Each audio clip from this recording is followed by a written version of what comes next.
It's your boy Mango back with another podcast, and today we have our co-host Gummy back with us again. And today we are interviewing Warren, the chief officer at VersusGame, co-founder of Any Energy, Talent X, and the Sway House. Let's go. Welcome. Hey, glad to be here. How you doing? I'm good. I'm hanging. I've been wanting to interview you for a while now because you're doing a whole bunch of stuff, like a ton of things, and we met actually through Versus, right? Mm-hmm. And if no one knows what Versus is, you better check it out. Do a little brief summary on what Versus is. Yeah, VersusGame is a prediction social media app. So creators like you can ask questions about pop culture, and then your audience and anyone can play and predict the outcome. So there's questions about, The Bachelor, Netflix, music, finance, crypto. All sorts of things. So we have, a few hundred or thousand questions live a day, and then people are playing, and me and some clients invested in it a couple of years ago, and I'm there full time now. Is it built on the blockchain? It's not right now. I'm sure there's a Web3 play that I might not be allowed to talk about yet, but we'll see what happens. Okay. Well, I'm really interested to get to know more of how you got into this industry, because you're everywhere right now. I'm pretty sure you're hella busy and packed. So tell me a little bit about how you got into the industry. Yeah, I went to film school back in 2010 at Northwestern in Chicago, and didn't fully know what I wanted to do yet. But I moved out to LA, and I got a job as an assistant at WME, which is a talent agency. Nice. So WME. Yeah, wow, for those that's huge. Yeah, that's big. Yeah, for those that might not know what that is, there's like 4 big agencies that represent all the big actors and people in the world, and WME is one of the big ones. So if you don't know what to do, getting a job at one of those is a pretty good option, because then you can learn, and it's kind of like getting your MBA in entertainment. And I'm sure you've met a ton of cool people there. There's a lot of cool people. I mean, they have their own nuances, I guess, is a nice way of saying it, but which makes sense, because if you're at the top of your game and you're at that level, then there's a level of expectation that they have. And then as an assistant, I'd be bringing someone coffee, and if it wasn't perfect, I would just, am I gonna get fired? Really? Yeah. That's what it was like working there? Devil Wears Prada. Definitely. No, it's that in real life. Wow. Yeah. Not anymore. There's been a lot of good changes where now assistants can't work unpaid overtime and they get a lunch break. But back then, this is 12 years ago. You didn't get any lunch break? We did, but if you were busy, sometimes you would want to just skip lunch because you knew how much work had to be done. How many hours would you work a day there? I'd get in at 7 a.m. and probably leave around 7 or 8.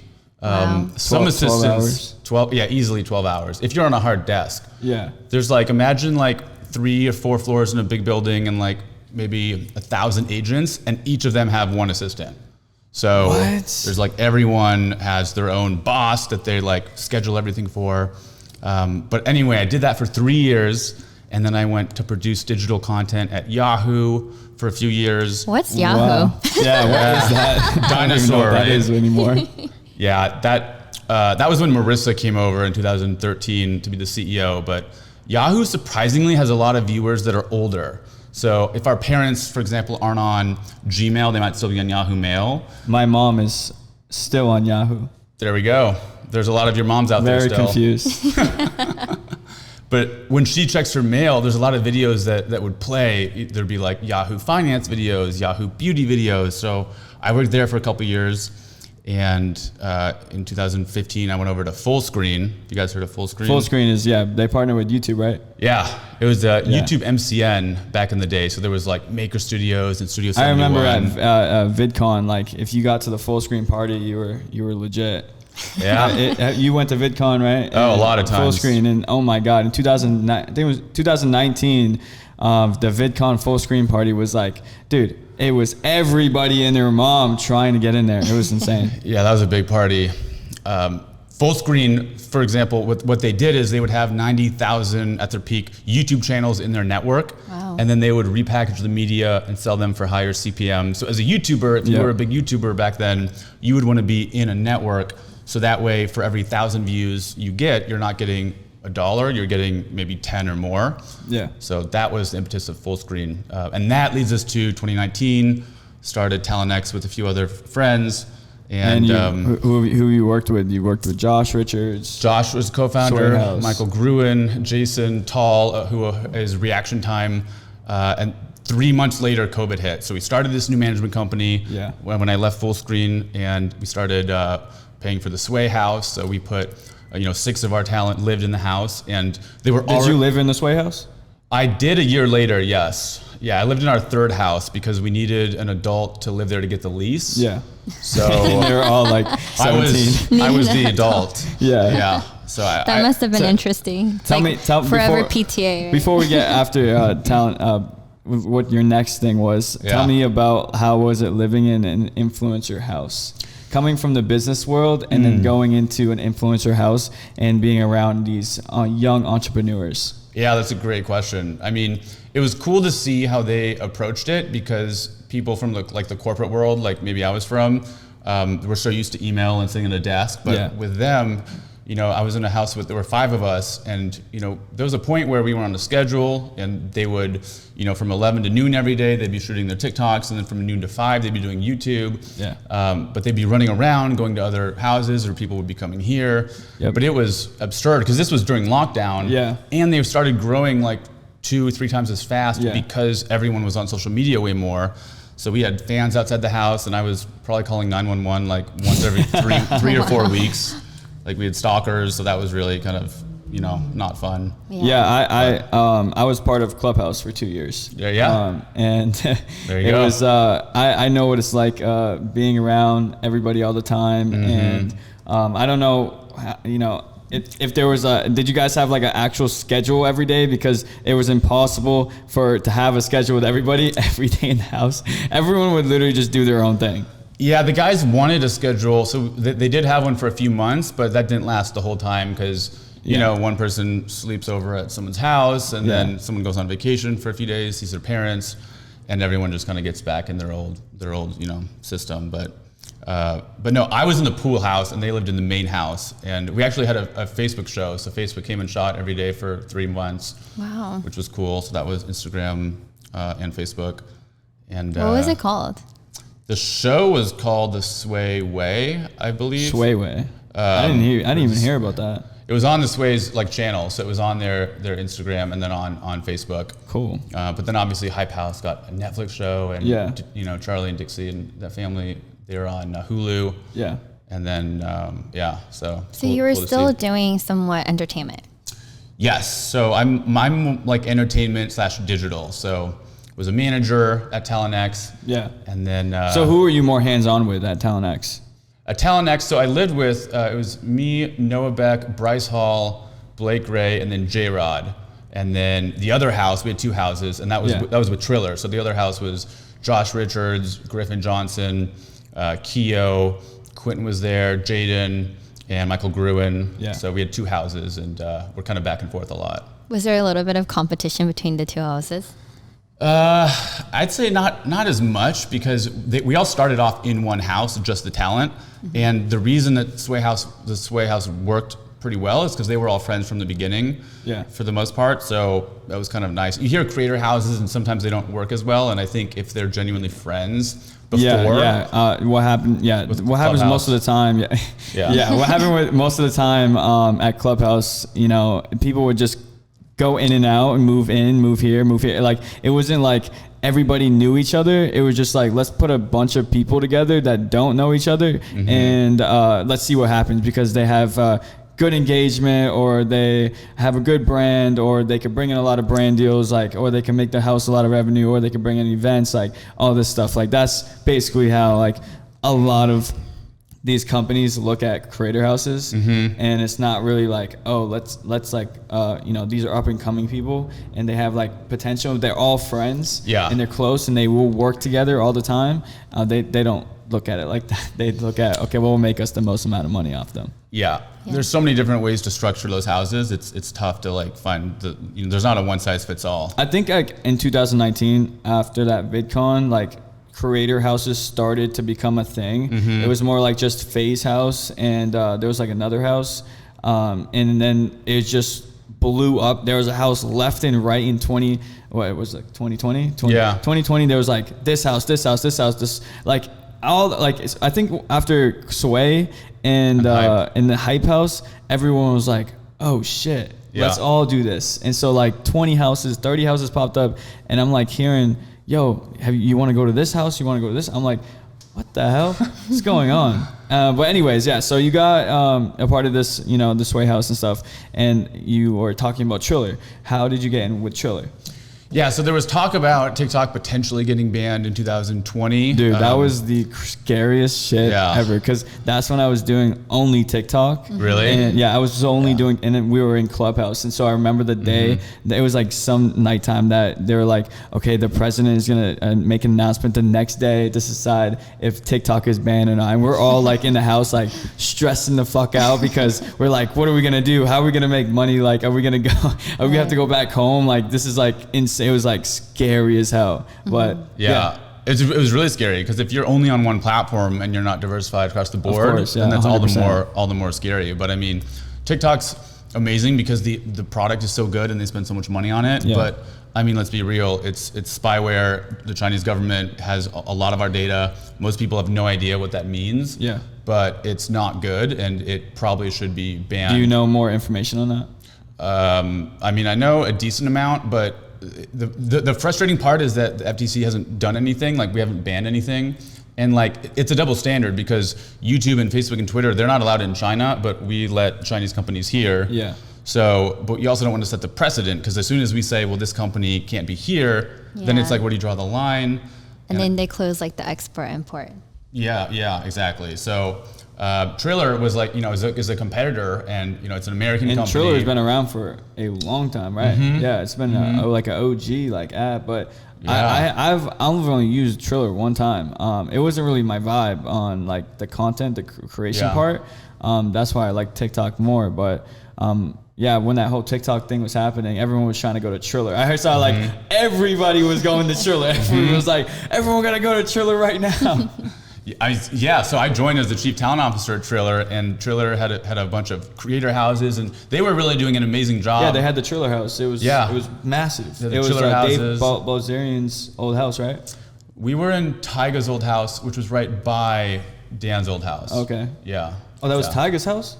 Yeah, before ours, it was Tyga's house. Oh, I thought it was Dan Balzerian's. That was right down the street from our okay. house. Yeah, that might have been a different one. Oh, then it was, what was it called? For someone who doesn't know what Triller is, how would you explain it? Yeah. Triller is a short form video content app. That's a great question. Thank you.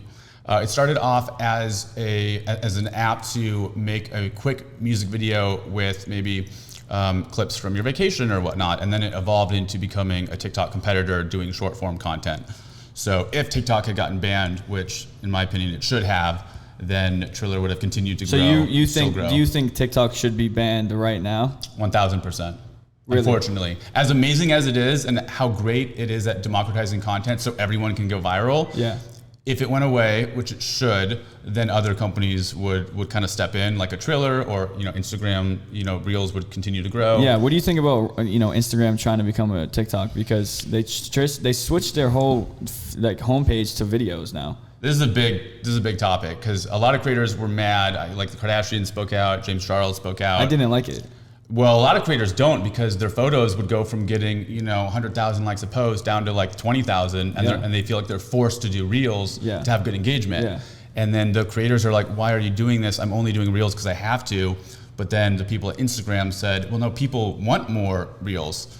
And the reality is Instagram wants more attention. So when you look at a photo, how long do you look at a photo for? Like 1 second. A couple seconds, just like it and then move on. Yeah. But one Reels, that's 18 seconds. Yeah. That's like 18. That's 18. So they're trying to. So they're basically trying to have people on their app longer. Yes. The metric that they care about, among others, is what's the average user session length.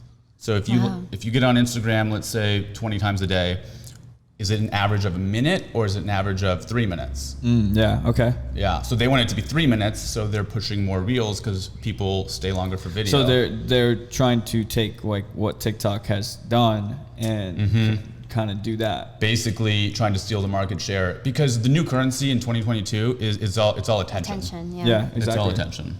Yep. So and that's why YouTube Shorts is doing the same thing. Yeah, YouTube Shorts. Yeah, I think a lot of people are sleeping on YouTube Shorts. Like, people are. My friend told me yesterday. I'm not gonna. Wait, what is she got a deal with YouTube Shorts, and it was like some crazy amount of money for literally posting like 60 shorts Oh, really? 60 shorts for like, I'm not more than 50K. Oh, really? Yeah. Yeah, so that kind of a deal probably, well, first off, those are tougher to get. I've heard of some of them, but not a ton. There's probably other deliverables, like she has to push her audience from other platforms over there. Yeah. But I mean, I know a lot of creators that don't have those type of deals that are still getting juiced and just getting tons Yeah, of. but I see a lot of people getting like millions of views on their shorts. But like the last time I checked, what about like how much money you make from the shorts? Is it a lot, or is it like X out the deals with, companies and just focus on how much you make from the views? Like, is it even a lot? So I believe originally it wasn't monetized. They announced a week ago they are going to monetize. Oh, shorts, really? But we don't know to what extent. Yeah. So it's still a question mark how much money they're going to be making. And I also noticed that there's a lot of increase in how much the company take from the creator. And, like for example, Twitch, they just increased their percentage share. From what to what? I forgot. I think it was like from 30 to 70, and now it's 50-50. Yeah, and that's so that's how TikTok live stream is. They take 50% of everything. Which is why I think this is also going to set the stage for Web3 companies to come in and create more live stream platforms. Yeah. And then so you went from Triller, okay, and then what was your next maneuver? So while I was at TalentX and Triller, me and some of the clients, we started this fund called Animal Capital. That was with Michael Gruen and Marshall Sandman and a few others. And one of the companies that, if you guys don't know who Michael Gruen is, he's like he's an OG. He's an OG crypto and manager. Yeah, he's amazing. Since like 2016, 17. He bought Bitcoin when he was 12, and wow. I believe now he's maybe 24. So he's had an amazing, inspirational life. Like he was an agent, I think, for like NBA players. Got his degree from NYU in like a couple of years. Yeah. He's like brilliant. But so I'm trying to think through. Okay, so the fund, we invested in companies and we invested in VersusGame, which is where I'm at now. Okay, so and then okay, so Versus is your main focus right now. Full-time job at VersusGame. I'm overseeing the talent. So we have about 1,000 creators like yourself that will ask these polls, share it with their audience. Yeah, so on like my perspective of Versus, if you guys don't, if you guys want to see how it works, go download it. It's on the app. It's actually in the function of transitioning right now. So on the host side, you can't really post stuff right now, but you could definitely check out how it looks like. It's kind of like how you scroll on TikTok, but it's way different. And when I first got on Versus, I was like, what is this? I actually got on Versus and I didn't know, I was on it for like a month or something. Really? I was on it for like a month, and like this is when you guys reached out to me. Yeah. It was like, hey, you want to like go and be a host on Versus? I was like, what is this? Like, this is like okay. And so I was just like, I think I went on it for like a day, and I was like, okay, I don't really know how to use it or anything, so I just didn't use it. And then that's when I had my friends like Mitch. Mitch used it, and then he's like telling me, yo, this is so sick. Like you can make content, and then people could gamble on your basically gamble on your questions, right? Well, yeah, we're classified. You want to explain it better than me because I don't want to promote gambling. No, we're actually not gambling. We're classified as a sweepstakes model, so people don't have to pay anything to play. If they win enough, we actually give them free like black tickets. Yeah. But we what's black tickets? Yeah, what's a black ticket? Black tickets are what you can play to win more and then earn coins and then cash out for real money. Oh wow! I think I've only because it was like maybe 4 months ago. That's when everything was like going crazy, and like that's when the hosts were also playing the games. Yeah. And then I was like, why are you guys like playing all these games? And because I didn't know how to like do the whole game thing. And so like I went and I was like betting on these things, and I was like, oh, this is kind of like addicting. It's a lot of fun. It's like kind of because you have to do the research as well on like the questions, and like as a host, like you have to pay attention. Like mine is more like pop culture, how all of my content. I used to do crypto content. Yeah, I remember that. Yeah, and Wait, we had a whole, what? So like when I first started the app, I was going just crazy with crypto questions and everything. And then Warren was like, yo, you got to slow down. You got to slow down. You want to diversify. Chris tends to be very intense. Like when he has a goal, he's like all in. Yeah, I go like all in. And then the team was like, yeah, you got to chill out. So tell me how you got into Web3.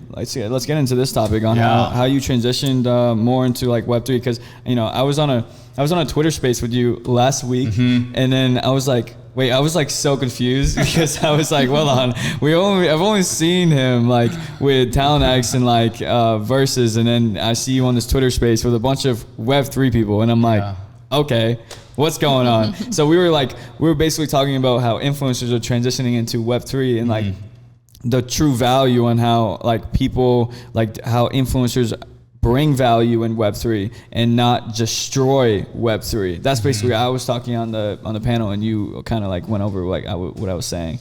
Yeah, I think that a lot of times creators at the beginning were pretty open to Web3 projects, and then depending on what the project was, a few of them got some backlash. And as a creator, most are, but you definitely should be very protective over your audience that you've worked so hard to build and foster.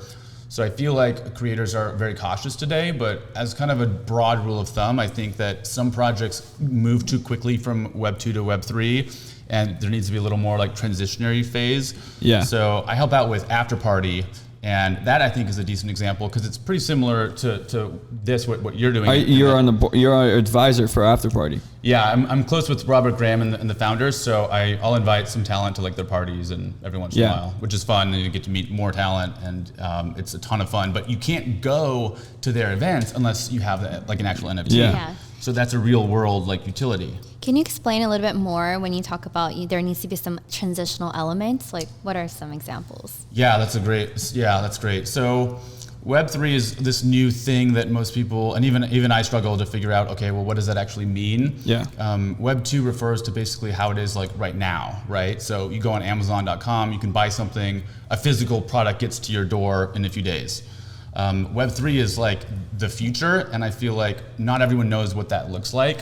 So something like After Party is more in the middle because you have to have an NFT that you own in order to have a ticket to go to the event. And that's built on the blockchain. That all NFT projects are built on the blockchain. So I think that some projects skip that step, and people don't know. If you're listening to this, you might not know what Web3 means. And I think that's because they haven't done a good job explaining the use cases for it, right? Yeah. And I think I really like how with the After Party NFT, you can get access to a concert, right? They had one in Vegas, and I was there. Oh, you went? It was so much fun. Yeah, I was there. I was supposed to go. I didn't make it. I think I invited you. Yeah, you did invite me. Yeah, I didn't. I actually ran into Hannah Roloff. Oh, really? Yeah. Who's that? Hannah Roloff. I don't know if I know. Hannah. You know everyone. I'm horrible. With Corey?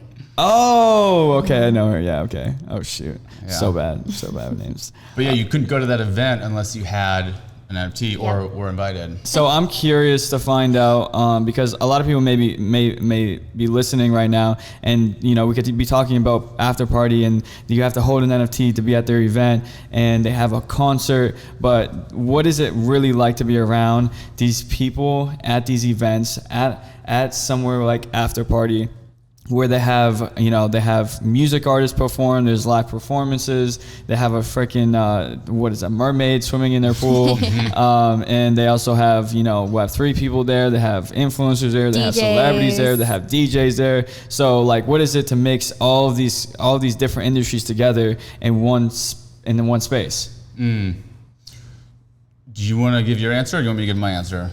Oh no, go ahead. I'm very curious. Yeah, it's a special community of creators or musicians or entrepreneurs, and it's not open to the public where there's thousands of people. This is like curated, a few hundred people.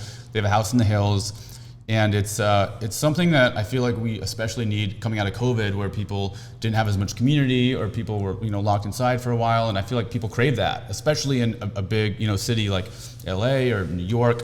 So I think it's a really special community. It's a project that makes sense.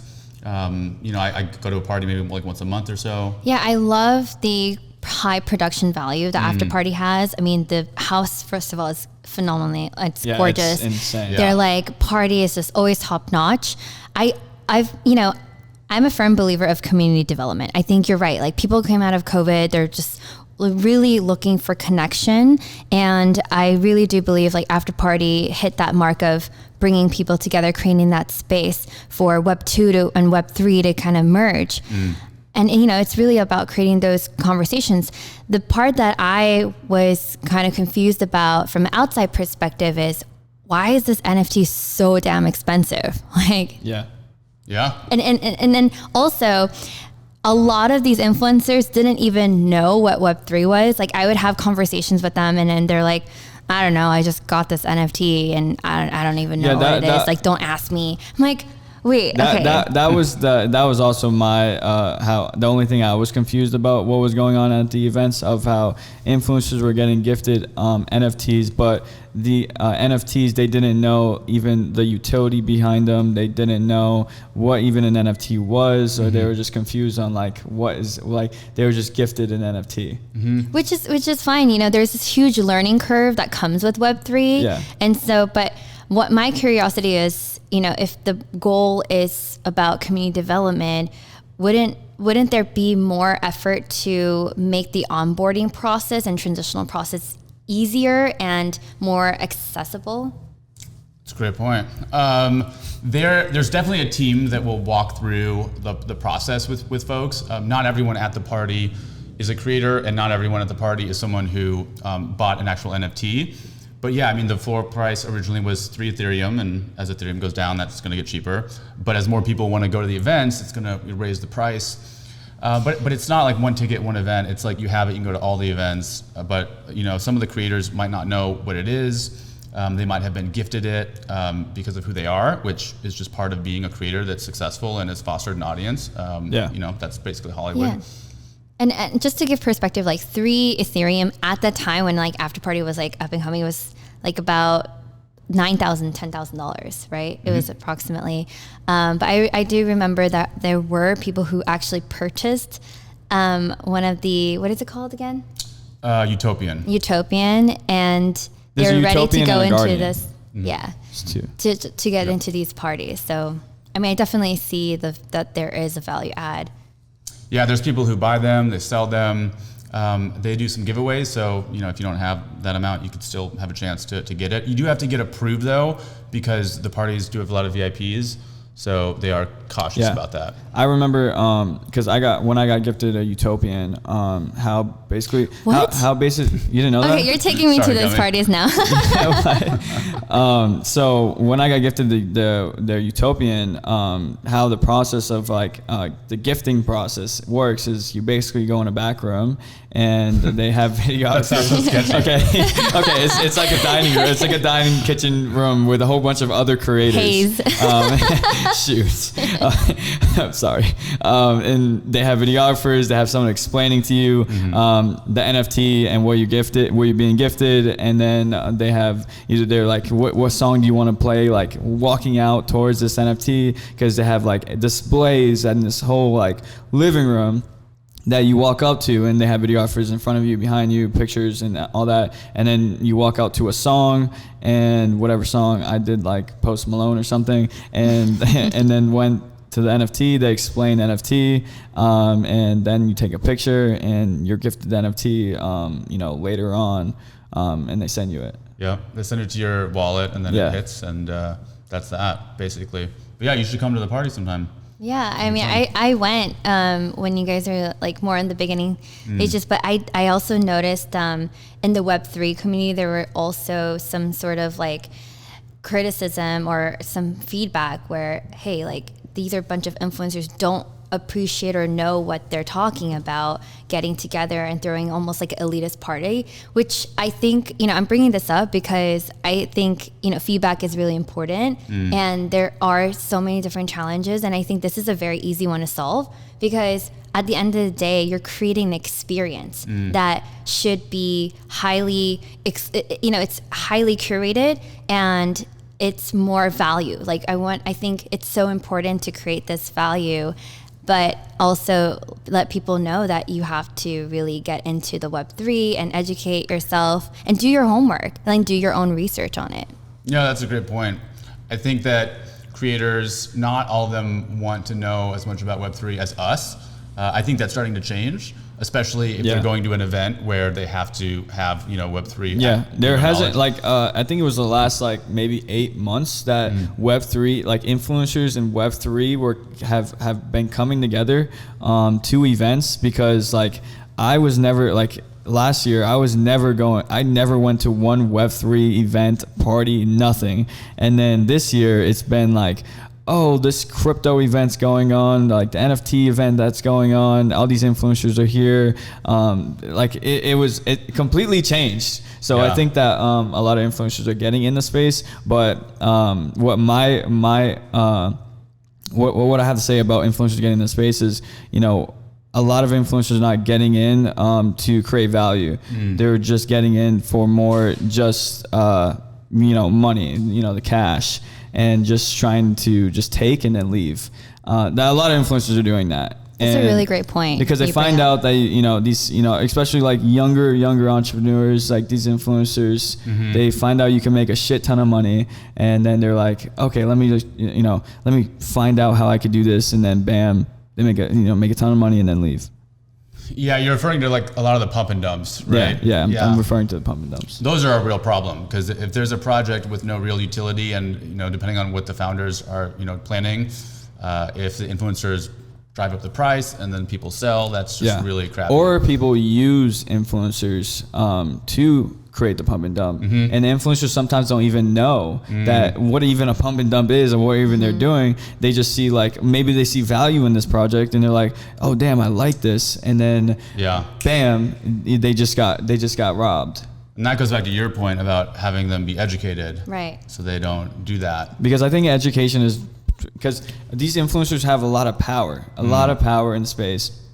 We are the new generation. Yeah, and also cultural shifters. You create the culture, and you create, a lot of these narratives that the up and coming generations are learning from. Yeah. So Warren, how do you think that the educational process, how do you think we could fix that for influencers or people in the space? How do you think we could fix that? Well, number one, a podcast like this is a great start. Of course, yeah. Welcome. There you go.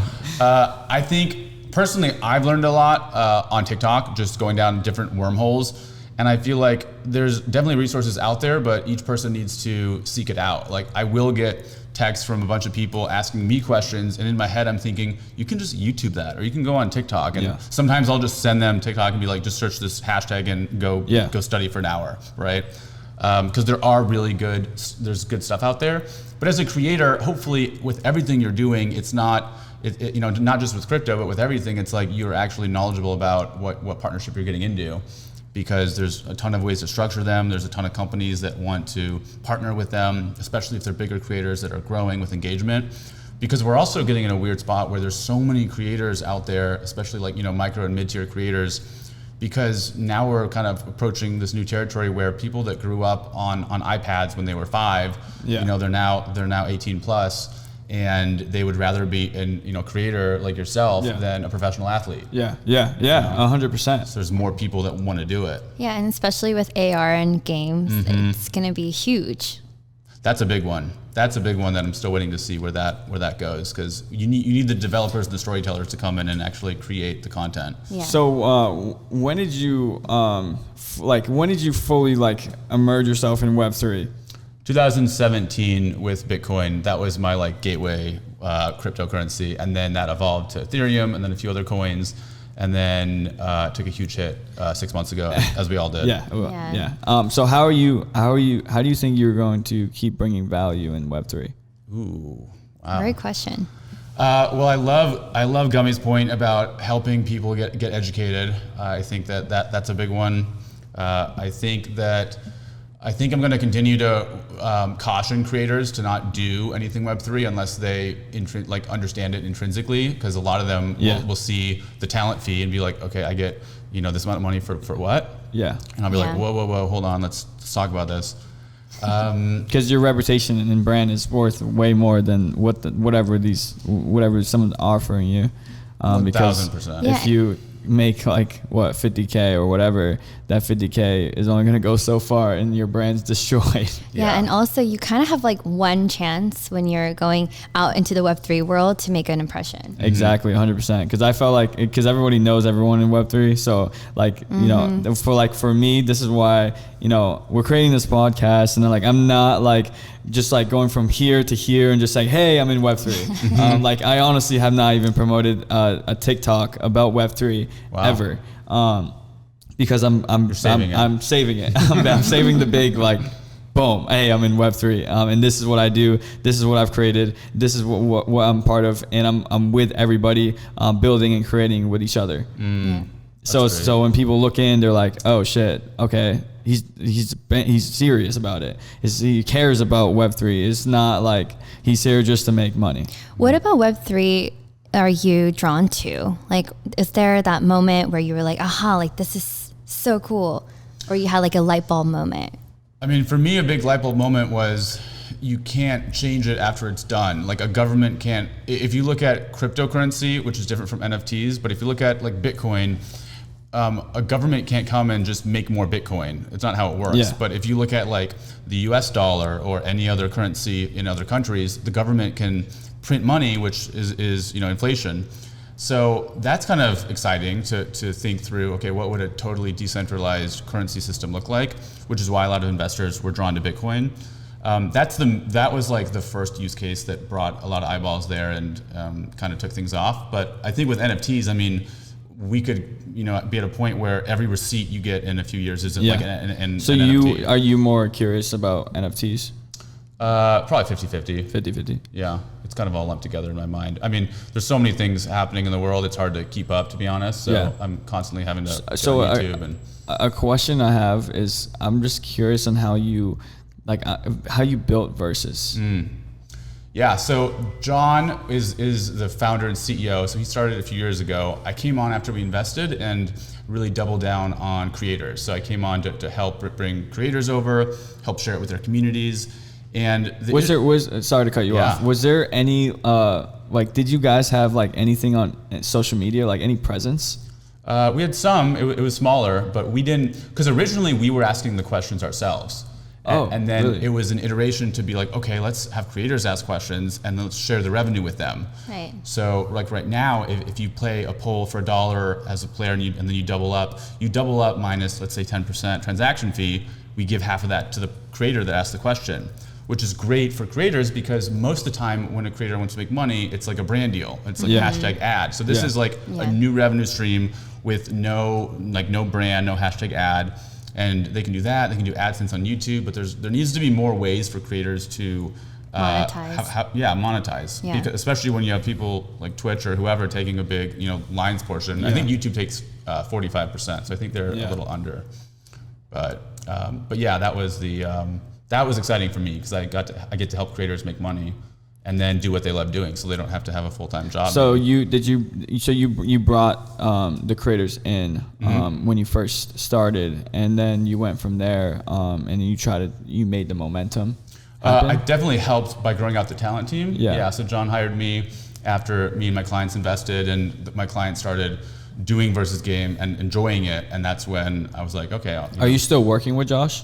With the energy, right? Yeah, so we're in Annie Energy together, and there's a few things. We'll still talk about other projects, but I mean, he's crushing it. He's got BFS with Portnoy. See, I like what Josh is doing because he's not just accepting like the bare minimum of being an influencer. Yeah. He's creating a mogul in the industry, and that's what I fuck with. I love that. Who's Josh? Josh Richards he started on TikTok.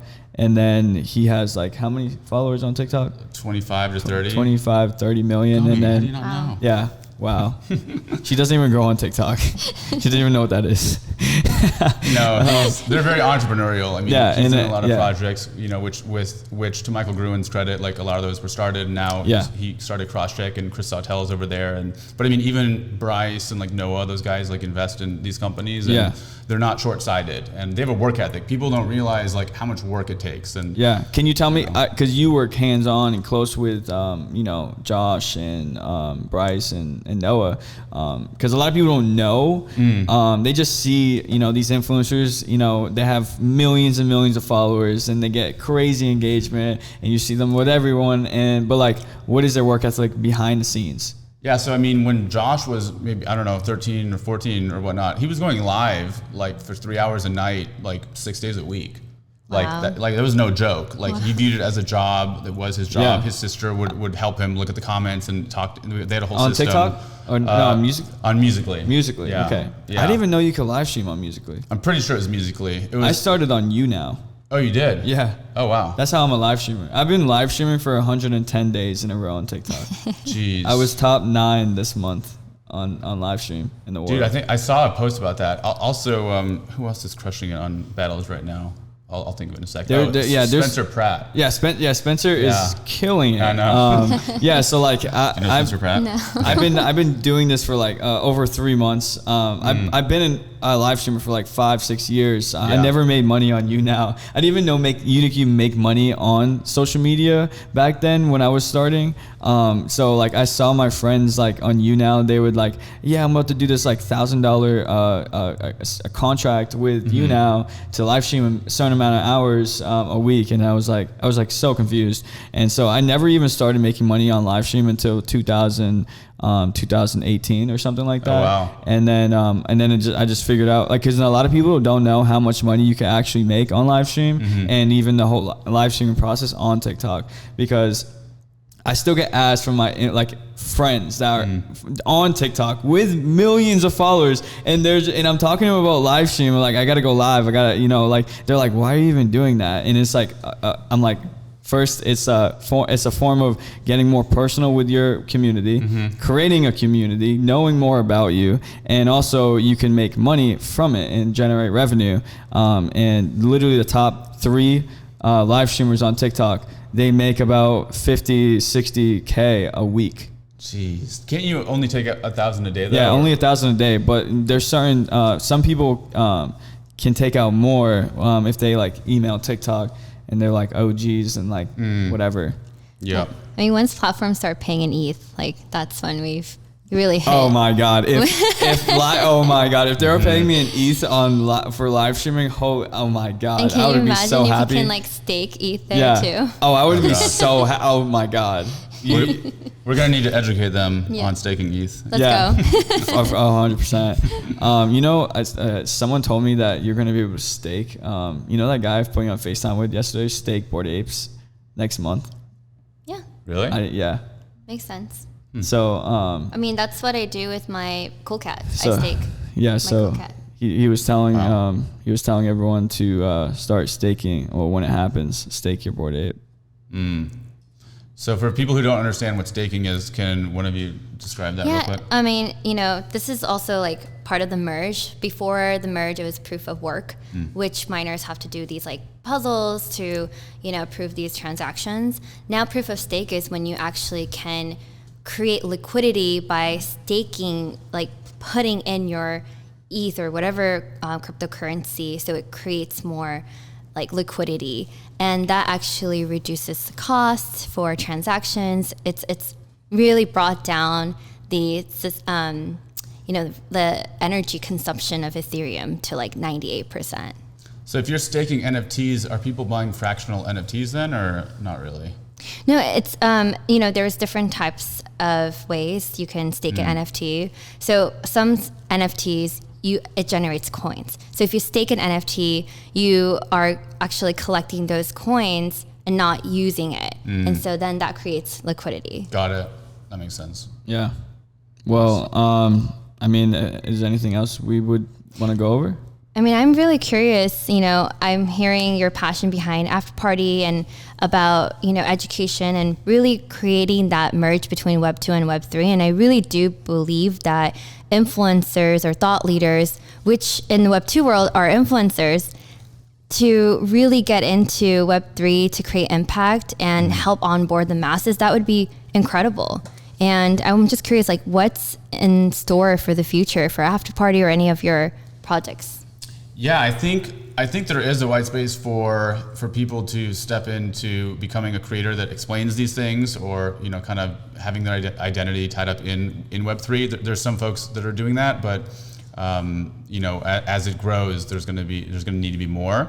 After Party's going to continue having amazing events. Hopefully continuing to educate the marketplace, and I think there's a few things they can do there. VersusGame, we just relaunched the app, so that will be live by the time this airs. It's live right now. You can go on the App Store or versusgame.com and answer polls that creators or athletes or whoever have asked. And I'm just excited to see where everything goes. I mean, each platform does things differently. A lot of creators are kind of on Snapchat in a big way right now, by the way. Yeah. Snapchat's huge. I don't know. And that's another thing everyone is sleeping on is Snapchat, because everyone thought it died. And honestly, people are still there. And making like short movies on Snapchat is huge right now. And I want to also tell like influencers to really watch out for these Web3 platforms, because they are going to, I personally know they are building out these like the Web3 TikTok and the Web3 Twitch, and it's gonna just blow up. Yeah, I feel like those are gonna blow the fuck and you're up. Gonna make so much more money. It's gonna empower creators even more. Yeah. So for like a Web3 TikTok, is the algorithm of the For You page kind of locked in, or would it like evolve? I mean, I don't really work for them, and I don't really know like how they do it. But what I know is that they're going to lower the cost and also give more power to creators. And creators are not only going to, so basically creators are going to be able to own, there's going to be opportunity where like companies can't own your basically Likeness. work and your art. So that's really exciting for me to see. I'm also really curious, you're juggling so many different titles and companies. Yeah, like 100 How do you things. like have a work-life balance? Like what is your like routine to help balance everything out? Well, this could easily become a biohacking podcast at this point. No, that's a great question. I mean, right now I'm all in on VersusGame, so that's like 12 hours a day plus, which is exciting and fun. Yeah. But I mean, I enjoy what I'm doing, and this is the most basic like career advice of all time. But if you enjoy what you're doing, it doesn't feel like work. So also the people I meet in my jobs are also like now my friends. So there's not too many boundaries, which might be unhealthy or healthy depending on how you look at it. But I think there's small things like I drink a ton of water. I stopped drinking caffeine. I eat really healthy. I work out every day. Yeah, I need to stop. I was drinking caffeine at night right now. That's crazy. I was drinking this whole month. I was drinking like caffeine like crazy, energy drink, like this and that. And I was just like, I can't do it because my body was like shutting down and it was like relying on caffeine. Yeah. And this is literally like this tea right here. I haven't drank caffeine in like 5 days. Oh. And so I was like, I just, maybe just get a tea. But like, I'm not going to be drinking an energy drink anytime soon. Yeah, no, that's pretty aggressive to do that at night because the half-life of caffeine is like 4 hours. But but no, I love that question because I mean it all comes down to how can you not get burnt out, and a lot of people do get burnt out, which is kind of sad. But it also comes down to what's your purpose, what's your why. And for me, I enjoy like helping people. Like I'm not a creator myself, but I enjoy helping creators do what they're doing, and it's a ton of fun. And there's always going to be a need for people to help the artists in the world, Yeah. Wow. So that's so powerful. I mean, other than that, I thank you so much for coming on. Yeah. Like, glad to have you. Was curious about a lot of things. We went over a ton of things. So thank you so much. And Mango out. Gummy out. Warren out. Peace.